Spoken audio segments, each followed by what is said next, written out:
All right, Diane, so I'm about 30 minutes into your inspection.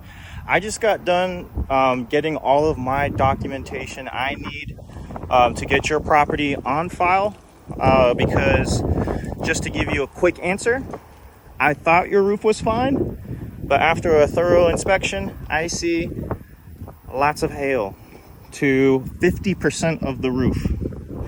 So I'm gonna go through how the insurance will go about approving this roof.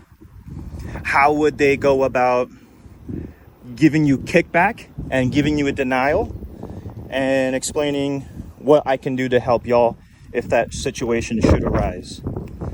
And just bear with me because these videos can take some time, but I try to do my best to give my homeowners a thorough breakdown. That way y'all can make the best decision for your property and your pocketbook. When I got up on the roof, I got up here on y'all's right side, and as I was climbing up, noticed a bunch of this, kind of growth from the tree and algae and whatnot.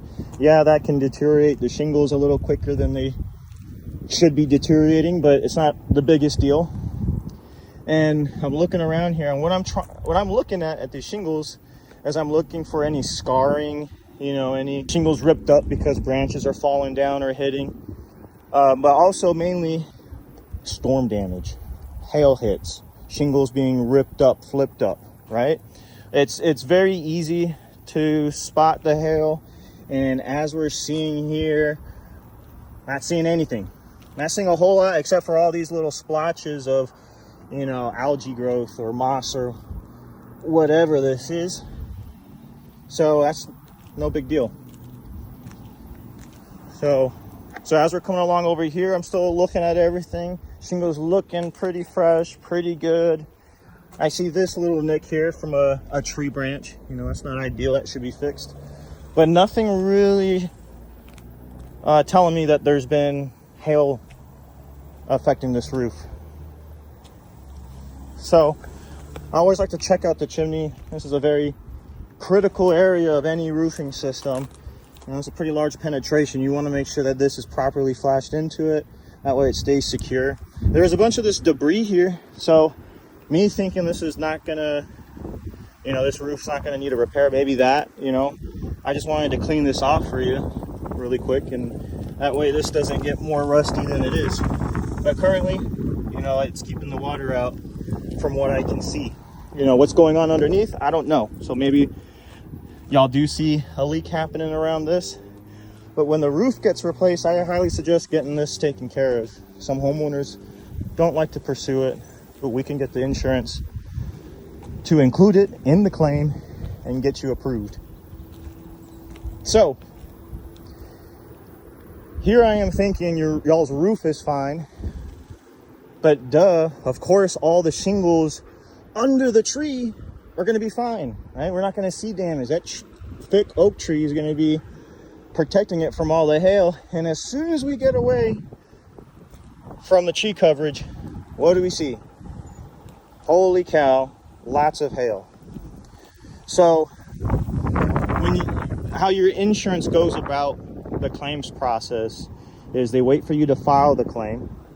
And after the claim's filed, they'll send out a field adjuster to go about and look at your roof and see if there is sufficient damage to warrant either a repair or a full roof replacement.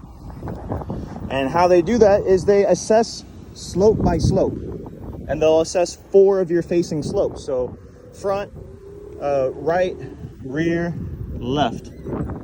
All right. And when they go to your slope, they're going to mark off a 10-foot by 10-foot square using chalk. That chalk washes away after the next storm. And then they're going to circle each hail hit they find. They only need 8 hits within that 10 by 10 square to completely total out everything on this left-facing slope. Anything that has a left-facing slope. Cool? So let's go ahead and simulate the squares right here. And we're going to count out how many hits we see. 1, 2, 3, 4, 5, 6, 7, 8, 9. These aren't hail hits, but this is tree damage. Give you a good comparison of scratches and gashes versus hail pits. So we were at 9, just in that small, would you call that? A 4 foot by 4 foot square, if we're being generous.